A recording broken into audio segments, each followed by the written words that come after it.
Hotep à tous, bien-aimés frères et sœurs. Dans la vidéo précédente, je vous ai présenté, je vous ai parlé, j'allais dire, autant pour moi, que le président Konan Bédié a subi le même sort que le président Laurent Gbagbo, que le président Pascal Lissouba, que le président Laurent Désiré Kabila de la RDC. Lui, c'était radical parce que lui, on l'a tué carrément. Au lieu de faire, c'était pas seulement un putsch, mais il a été tué. Donc, c'est un fait que les Occidentaux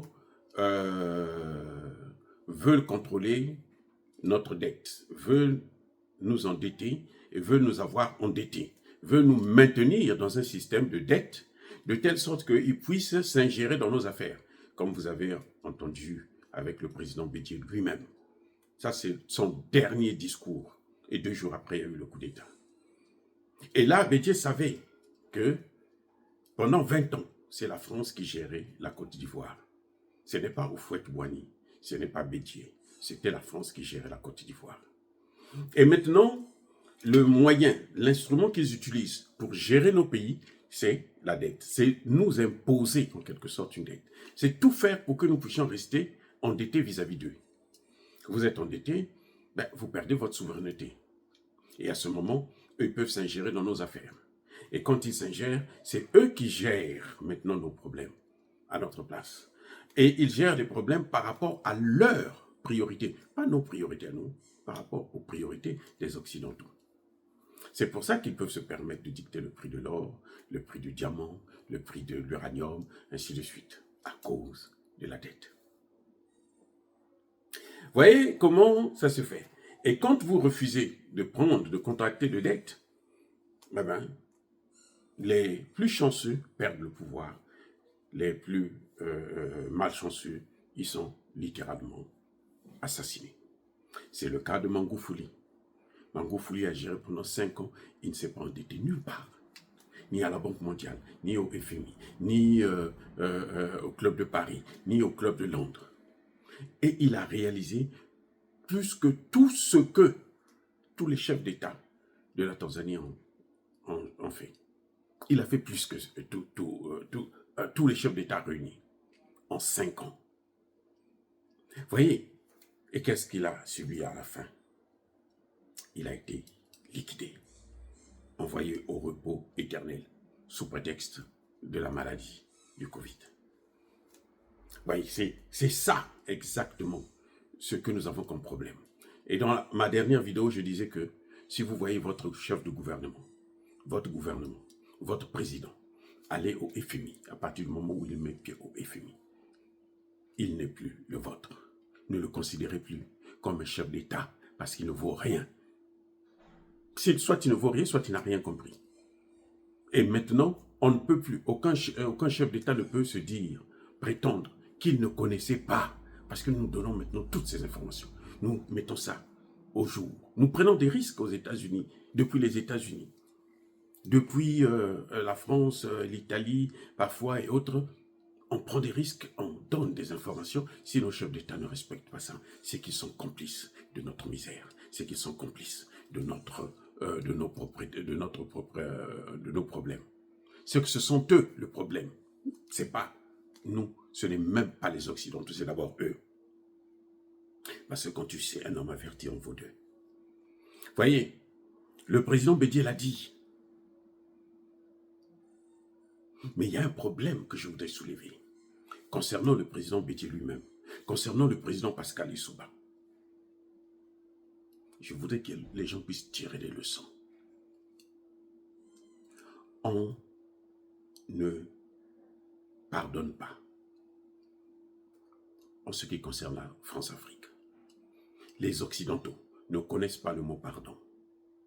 Si une fois vous leur avez tenu tête, une fois seulement vous leur avez tenu tête dans votre vie, sachez-le, que c'est à vie, que eux, ils vous tiendront tête. Sachez-le, que c'est à vie que eux, ils vont chercher à vous neutraliser. Donc quand je vois des chefs d'État faire des allers et retours, vous avez écouté le président Bédier. Quand il a fait la déclaration, c'était trop tard. Mais c'était lui aussi l'ami des Occidentaux. Le président Bédier, vous avez vu comment le président Bédier a œuvré pour faire venir Alassane Ouattara. Il n'a pas tiré la leçon. Il croit qu'il a été pardonné. Non, il n'a pas été pardonné. Il n'a jamais été pardonné. Jamais, les gars. Pascal Lissouba a eu le même problème. Pascal Lissouba arrive au pouvoir, il donne le pétrole à une compagnie américaine, Exxon, si j'ai bonne mémoire. Et qu'est-ce qui va se passer? Quelques années plus tard, il prend un contrat qui revenait à cette compagnie, il le donne aux Français. Il a trahi. Il a trahi les Américains, mais il a trahi aussi les Français auparavant. On ne peut plus lui faire confiance. Il préfère faire confiance à quelqu'un qui ne les a jamais trahis, qui leur donne tout. Quand ils veulent de quelque chose dans un pays, la personne leur donne tout. C'est ce qu'ils veulent. Mais à partir du moment où, une fois seulement, vous vous êtes opposé à eux, vous avez résisté, c'est fini pour vous. Ça, c'est la leçon que tout dirigeant africain, tout leader politique devrait savoir.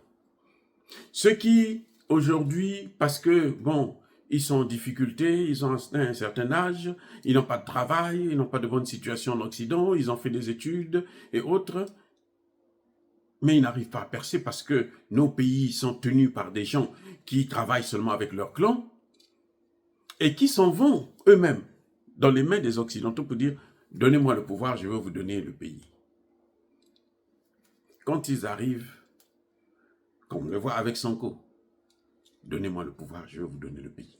Maintenant, il y a la population qui dit « Non, la politique, là, c'est pas pour ça que nous on t'a mis là ». Quand tu es confronté à la population, eux, ils ne peuvent pas se sauver, la population ne peut pas t'aider. Et les Occidentaux, qu'est-ce qu'ils peuvent faire de toi? Si tu ne leur donnes pas tout, si tu ne te mets pas contre ta propre population pour tuer tes compatriotes, pour te maintenir au pouvoir, eh bien tu le perds. Et tu le perds de la manière la plus sadique. Parce que eux, tout ce qu'ils vont te demander, ça va coûter le sang de tes ressortissants. Vous avez vu Sanko, pour prendre le pouvoir, il y a eu 60 morts pour que Sanko et Bassirou arrivent au pouvoir. Et maintenant, ils ne respectent plus les conditions, les propos, les messages, les thèses qu'ils avaient soutenues auparavant, notamment faire partie des bases militaires françaises. Comme ils ne peuvent pas le faire, alors que c'est ça que la population veut, ils ont été manipulés par l'Occident. Et vous allez voir, s'ils ne font pas attention, on va les lâcher. Ils vont les lâcher. Ils seront obligés d'être radicaux. C'est pour ça que vous voyez comment ils sont en train de faire actuellement en ce qui concerne les droits de l'homme. Vous parlez, vous marchez, on vous prend, vous met en prison. Ousmane Sonko qui était en prison. Et le peuple sénégalais s'est levé pour le sortir de la prison à cause de son droit de parole, le droit à la presse.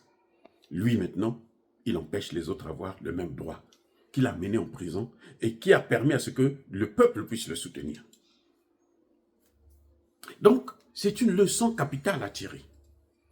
Et cette leçon, je voudrais qu'elle s'adresse à quelques présidents, à 2 présidents. Pour ne prendre que ceux-là. Mais c'est valable pour tout le monde. Le président Touadéra et le président Assimi Goïta. Qu'est-ce que je voudrais montrer entre les deux? Il y a une différence. Les deux partent sur une même ligne droite. Mais après, ils changent. C'est-à-dire que vous avez un président comme Touadéra qui pense que non, la France c'est toujours un partenaire. La France peut venir investir chez nous. Le président Tshisekedi utilise la même thèse. La France c'est un partenaire. Il y en a qui disent carrément mon frère Macron. Macron vous dit lui-même à la télévision. Dans d'autres occasions, bien sûr, c'est pas sur place. Il dit moi je n'ai pas de frère. Moi je n'ai pas d'amis. Macron le dit ouvertement. Donc, quand je vois le président Touadéra, le président Tshisekedi, élu démocratiquement, même si, bon, on peut avoir quelques contestations, ils savent que nos problèmes viennent de la France. Ils savent qu'ils ont, à un moment donné, affronter la France pour qu'ils puissent se maintenir au pouvoir. Ils savent que la France est à l'origine de toutes nos difficultés. Mais ils continuent quand même à faire des va-et-vient. Un coup, par exemple, le président Touadéra, il va prendre les Russes, il chasse la base militaire française, mais il se permet quand même de se lever, comme un idiot, pour aller manger à l'Élysée. Si on empoisonne un type comme ça, là, qu'est-ce que nous en avons à foutre? Franchement, qu'est-ce que nous en avons à foutre? Il sait. S'il ne savait pas, ça peut se comprendre. Il sait très bien. Puisqu'il a agi contre eux, il les a combattus pour libérer le Centrafrique. Il a combattu les États-Unis, la France, l'Allemagne, la Grande-Bretagne, l'OTAN, en quelque sorte.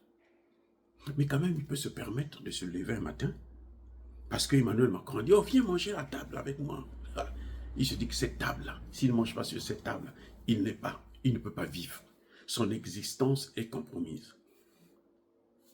Il va manger quand il revient. Si un type comme ça est liquidé, vous faites quoi? C'est le cas de Bédié. C'est le cas de Gbagbo, Laurent Gbagbo. C'est notre père, nous l'aimons bien. Mais il faut qu'il tire les leçons. Parce que là, il est prêt à revenir encore au pouvoir. S'il vient avec ces mêmes thèses-là, que la France, ce sont des partenaires, que la Belgique, c'est un partenaire, on le voit tout le temps voyager en Belgique, aller-retour, aller-retour. Les Belges, là, ils ont besoin de nos terres. Les Belges, là, ils ont besoin de nous coloniser. Et tant que vous allez les considérer comme des partenaires, au même titre que la Chine, la Russie, l'Iran, la Corée du Nord, qui ne nous ont jamais rien fait de mal, sauf lorsque nous-mêmes on est idiots, alors on commet une erreur. Ça va de soi, bien-aimés frères et sœurs. Vous voyez, et il y a de ces choses comme ça que nous devrons comprendre.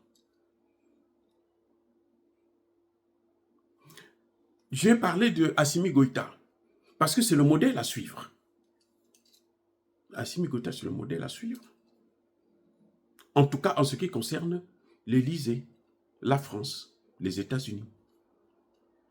Assimi Goïta, jusqu'à présent, Emmanuel Macron a voulu venir, l'a invité en France, il a refusé.